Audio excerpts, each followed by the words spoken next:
आज देखने वाले हैं हम 11th के फिजिक्स का टॉपिक, जो कि किसके किसके बीच है। वस्तु के समय और विस्थापन के बीच का क्या देखेंगे, ग्राफ देखेंगे कि वस्तु के समय और विस्थापन के बीच का ग्राफ के दो। जब हम चलते हैं तो ये आप जानते हो सीधी पथ की लंबाई क्या कहलाती है, विस्थापन। और दूरी तो कैसे भी हो सकती है, टेढ़ी मेढ़ी भी हो सकती है और सीधी भी हो सकती है। ठीक है, तो यदि मान लो किसी समय पे आप कुछ विस्थापित हुए हो, कुछ आपका विस्थापन हुआ, कुछ आप चले हो, ठीक है, तो उस विस्थापन और आपके समय के बीच क्या क्या ग्राफ हो सकता है उसका हम अध्ययन करने वाले हैं, या उसके बारे में हम जानने वाले हैं। ठीक है, चलो देखते हैं। तो यहाँ पर 3 ग्राफ दिखाए गए, जबकि और भी ग्राफ हैं अभी 2। ठीक है, तो 3 ग्राफ आपका यहाँ से जितना संभव था दिखाया गया। तो हम क्या करेंगे, एक्स अक्ष पे क्या दर्शाएंगे, समय कि कितना समय में हम चले हैं कितना। ठीक है, और वाई अक्ष पे जितना हम चले होंगे, जितना दूरी तय किए होंगे उसको दिखाएंगे, विस्थापन को। और आप जानते हो इस विस्थापन और समय का अनुपात निकालेंगे तो हमको क्या प्राप्त होगा, वेग आएगा। तो वेग बराबर, क्योंकि हम पढ़े क्या होता है, विस्थापन अपान समय होता है। ठीक है, तो वेग और विस्थापन और समय का अनुपात निकालेंगे तो वेग प्राप्त होगा।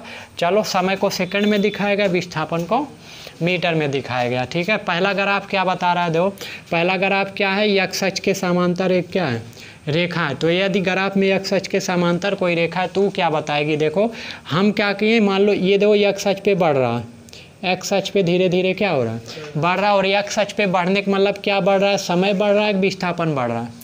तो देखो एक्स अक्ष पे क्या दर्शाया गया, समय दर्शाया गया। तो एक्स अक्ष पे हम अगर चल रहे हैं, एक्स अक्ष पे हम आगे की ओर बढ़ रहे हैं, तो इसका मतलब समय बढ़ रहा है, विस्थापन नहीं बढ़ रहा है। अगर वाई अक्ष पे बढ़ने लगे, एक्स पे भी बढ़े, समय तो रुक नहीं सकता, समय भी बढ़े और वाई अक्ष पे भी बढ़े, तो हम कहेंगे कि आपका विस्थापित भी हो रहा है वस्तु और समय भी बढ़ रहा है। समय के साथ साथ वस्तु क्या हो रही है, विस्थापित। लेकिन यहाँ वस्तु क्या है, वस्तु स्थिर है, ना तो ऊपर जा रही है ना तो नीचे आ रही है, केवल क्या बढ़ रहा है, लगातार समय बढ़ता जा रहा है। यानी एक्स अक्ष के साथ समय बढ़ रहा है, लेकिन वस्तु वहीं पर स्थिर है, वाई अक्ष पे जहाँ थी वहीं एक जगह क्या है, पड़ी है। ये तो एक्स अक्ष पे बढ़ रहा है, समय बढ़ रहा है, तो वस्तु स्थिर है। तो हम कहेंगे वस्तु किस अवस्था में, विरामावस्था में। यहाँ वेग कितना होगा, तो वेग इज इक्वल टू होगा कितना, विस्थापन कितना हुआ, 0, समय कुछ भी हो भाग दोगे कितना आएगा, 0 मीटर पर सेकंड आएगा। ठीक है, तो यहाँ पर जो वेग होगा उसका क्या होगा, 0।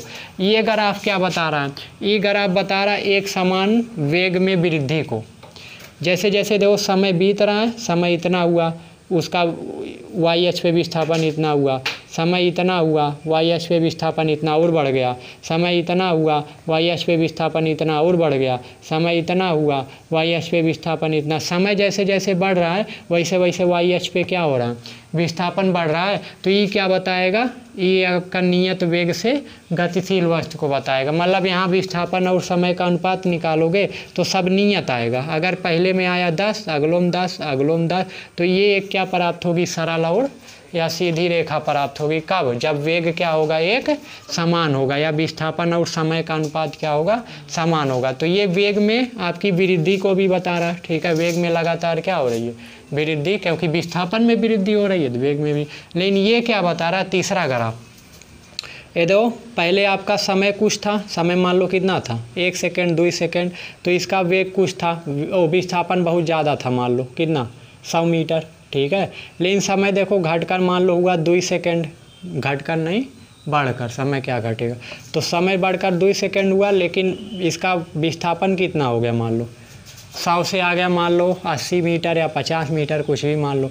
तो यहाँ पर लगातार वेग में, विस्थापन में क्या आ रही है, कमी आ रही है। विस्थापन कमी हो रहा है, विस्थापन कम हो रहा है, यानी घट रहा है, तो वेग भी क्या होगा, लगातार घटेगा। ठीक है, वेग घटेगा लगातार, जैसे जैसे समय बढ़ेगा वेग क्या होता चला है, घटेगा। एक स्थिति ऐसी आएगी वेग क्या हो जाएगा, 0 हो जाएगा। तो ये क्या बता रहा है, नियत ऋणात्मक वेग को बता रहा है। वेग तो नियत होगा, लगातार होगा, नियत होगा, स्थिर होगा, लेकिन घटने को बता रहा है। यानी ऋणात्मक का मतलब लगातार क्या हो रहा है, घट रहा है। पहले बहुत ज़्यादा था, फिर कम, उससे कम, उससे कम, एक स्थिति आएगी वेग का हो जाएगा, 0 हो जाए। जब विस्थापन 0 तो वेग भी क्या हो जाएगा, 0 हो जाएगा। ठीक है, तो लगातार वेग यहाँ पर क्या हो रहा है, घट रहा है। तीसरा जो ग्राफ है वो वेग को घटते हुए ग्राफ को बता रहा है, वेग घटते हुए वेग को बता रहा है।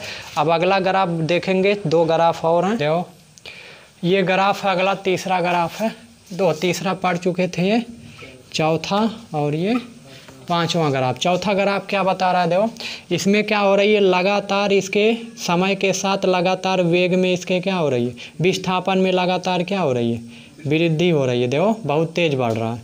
तो ये क्या बता रहा है, वेग में सतत वृद्धि को बता रहा है कि उसका वेग लगातार क्या हो रहा है, बढ़ रहा है। जैसे जैसे समय बीत रहा है, देखो ग्राफ किसकी ओर उठता हुआ, बहुत तेज़ी से उठता हुआ क्या हो रहा है, चला जा रहा है। यानी वाई अक्ष पे बहुत तेज बढ़ रहा है, वाई अक्ष पे बढ़ रहा है, यानी इसका विस्थापन समय के साथ बहुत ज़्यादा हो रहा है। यानी इस विस्थापन ज़्यादा, तो वेग में वृद्धि क्या हो रही है, लगातार बढ़ रही है। यहाँ पर क्या हो रहा है, पाँचवें ग्राफ में क्या हो रहा है, ओ से ए तक तो बढ़ी, ओ से ए तक तो बहुत तेज बढ़ी, लेकिन ए से बी तक, यहाँ पर ओ से ए तक वेग में क्या हुई, वेग में तो वृद्धि हुई, लेकिन ए से बी तक वेग में क्या हो गई, वेग में धीरे धीरे क्या हो गई, कमी। ए से बी तक देखो ग्राफ झुकता जा रहा है। अरे ए से बी तक ग्राफ धीरे धीरे यहाँ से बढ़ रहा था, ऊपर उठ रहा था। अब ए से बी की ओर क्या लगातार नीचे देखो ऐसे जा रहा है, झुक रहा है, ठीक है। तो ए से बी तक वेग में क्या हो रही, कमी। बी पर वेग क्या हो जाएगा, बी पर वेग जो होगा वो तो शून्य हो जाएगा। अरे एक समय के लिए यहाँ पर सबसे अधिकतम ऊंचाई पर क्या होगी, रुक जाएगी, वहाँ पर जो होगा वेग क्या हो जाएगा, शून्य, ठीक है। लेकिन बी से सी तक का होगा, बी से टी तक ऋणात्मक वेग होगा, मतलब वेग लगातार क्या होगा, घटेगा, ठीक है। बी से सी तक लगातार वेग जो होगा वो ऋणात्मक वृद्धि होगी, मतलब लगातार धीरे धीरे क्या होगी, घटेगी, ठीक है। ऋणात्मक हो यानी वेग में लगातार कमी आएगी। कहाँ से, बी से सी तक। देखो वेग क्या हो रहा है, नीचे आ रहा है, मतलब धीरे धीरे घट रहा है। तो ये 5 ग्राफ थे, किसके किसके बीच थे, वस्तु समय और विस्थापन के बीच ये 5 ग्राफ थे। ओ से ए तक बढ़ रहा है, ए से बी तक लगातार धीरे धीरे क्या आ रही, कमी आ रही है, ठीक है, वेग में कमी हो रहा। बी पर तो क्या हो जाएगा, शून्य हो जाए, लेकिन बी से सी तक क्या हो जाएगा, एकदम ऋणात्मक वृद्धि हो, और मतलब धीरे धीरे क्या होता चला जाएगा, घटता चला जाएगा। तो कुछ और पॉइंट है समय विस्थापन ग्राफ से संबंधित। तो इसके कुछ अभिलक्षण दिया है। अभिलक्षण देखो, हम ग्राफ 2 प्रकार के पढ़े थे। एक तो जब गति क्या थी, एक समान थी, एक समान गति से कण गति कर रहा था, एक समान वेग से, ठीक, एक समान मतलब विस्थापन तय कर रहा था, तो ग्राफ एक सरल रेखा थी। दूसरा, जब कण एक समान वेग से नहीं गति कर रहा था, तब एक वक्र के रूप में था ग्राफ, यही तो था।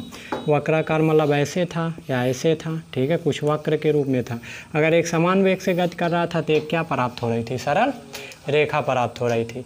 तो यदि कह रहा है कि गति एक समान हो, अर्थात ग्राफ कैसा हो, एक सरल रेखा होगा, तो ग्राफ कैसा होगा, एक सरल रेखा होगा। जब कण क्या होगा, एक समान गति का मतलब समान समय में समान विस्थापन तय करेगा, तब जो गति होगी एक समान कहलाएगी, और ग्राफ कैसा होगा, एक सरल रेखा। जैसे हम कह दें, मान लो 2 सेकंड में कितना चला, 10 मीटर मान लो, फिर अगले 2 सेकंड में कितना चला, कुल मिला के 2 4 सेकंड हो गया, लेकिन अगले इनके बीच का समय कितना, 2 सेकंड। तो इन 2 सेकंड में मान लो कितना चला, कुल मिला के 20 चला, लेकिन इतना कितना चला, 10 है। शुरू में 2 सेकंड में 10 चला, अगले 2 सेकंड में 10 चला, ऐसे अगले 2 सेकंड में, यानी कुल मिला के 6 सेकंड में कितना चला, 30, यही। अगले फिर 8 सेकंड में कितना चला, 40। तो यहाँ वेग निकालोगे, 2 पंचे कितना आएगा, 10 मीटर पर सेकंड। यहाँ कितना आएगा, 4 पंचे ना, इनके बीच का समय कितना लगा, 2, यही। और विस्थापन कितना हुआ, 10। इसको कुछ और लो, ये सटीक नहीं बैठ रहा, इनके बीच का विस्थापन कितना है, 10 है। इसको करो तुम,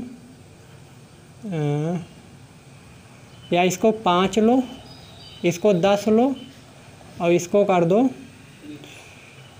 20 नहीं, हाँ इसको कर दो, ये कितना आएगा, सही था, ये आएगा 2 पंचे 10, यानी 5 मीटर पर सेकंड। ये कितना आएगा, 4 पंचे 20, 5 मीटर सेकंड। ये कितना आएगा, 6 पंचे 30, 5 मीटर पर सेकंड। ये कितना आएगा, 8 पंचे 40, 5 मीटर। सबका वेग समान आ रहा है, 5 5 5 8। 2 सेकंड में भी आपका 10 मीटर चला, 4 सेकंड में 20 मीटर चला, 6 सेकंड में 30 मीटर चला, और 8 सेकंड में 40 मीटर चला। वेग निकालोगे, मीटर विस्थापन बटे क्या होता है, समय।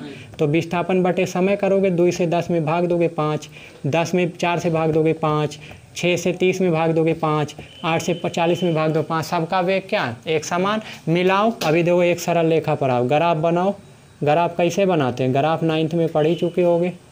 इसको यहाँ से इसको यहाँ एक्स वाई को मिला डालो, एक्स वाई को मिलाओगे, ये गलत मिल गया, फिर टूट से आप मिलाओगे ये बिंदु ये बिंदु ये बिंदु और ये बिंदु, इस सब बिंदुओं को मिलाओगे तो एक सरल रेखा तो बना, एक सीधी रेखा ना प्राप्त हुआ। ठीक है, तो जबकि अगर असमान वेग है यानी वेग परिवर्तित है तो तब आपका कभी वेग घटेगा कभी बढ़ेगा, तो एक वक्राकार रेखा प्राप्त होगी। ठीक है, कुछ इस तरह या फिर इस तरह ऐसे कुछ प्राप्त होगी। ठीक है, और कह रहा है सरल रेखा की ढाल कण का औसत वेग बताती है। अभी इसको हम आगे निकालेंगे, औसत वेग कैसे निकालेंगे, ढाल मतलब वही tan थीटा, इतने वहाँ निर्देशांक ज्यामिति में था। ठीक है, तो उसको निकाल के हम उसका औसत वेग निकाल सकते हैं। चूंकि सरल रेखा की ढाल प्रत्येक स्थान पे एक समान, यानी जितना कोण यहाँ बनाएगी उतने कोण आगे भी, ऐसे यहाँ भी बनाएगी उतने कोण आगे यहाँ भी, ये सब जगह के कोण तो वही होगा। ठीक है, तो सब जगह ढाल क्या होगी, एक समान होगी। प्रत्येक स्थान पर ढाल एक समान होने के कारण जो औसत वेग होगा वो नियत रहेगा और तात्कालिक वेग के वो हमेशा क्या होगा, बराबर। वो निकाल के हम आगे क्वेश्चन में देखेंगे। ठीक है, लेकिन यदि गति परिवर्ती है, कहने मतलब बदल रही है, तो एक सरल रेखा नहीं प्राप्त होगी, क्या प्राप्त होगी, वक्राकार रेखा प्राप्त होगी। और औसत वेग तात्कालिक वेग आपस में बराबर नहीं होंगे, क्या होंगे, अलग अलग होंगे। ये कुछ इसके अभिलक्षण थे। ठीक है, आगे देखते हैं। अब आगे है आपका वेग और समय ग्राफ। ये कौन सा ग्राफ था, वस्तु समय ग्राफ था, इससे हमसे वेग मिला। अब वेग समय ग्राफ पढ़ेंगे, उससे क्या मिलेगा, त्वरण, क्योंकि वेग और समय के अनुपात को क्या कहते हैं, त्वरण कहते हैं, तब वहाँ से आपको त्वरण मिलने वाला। ठीक है।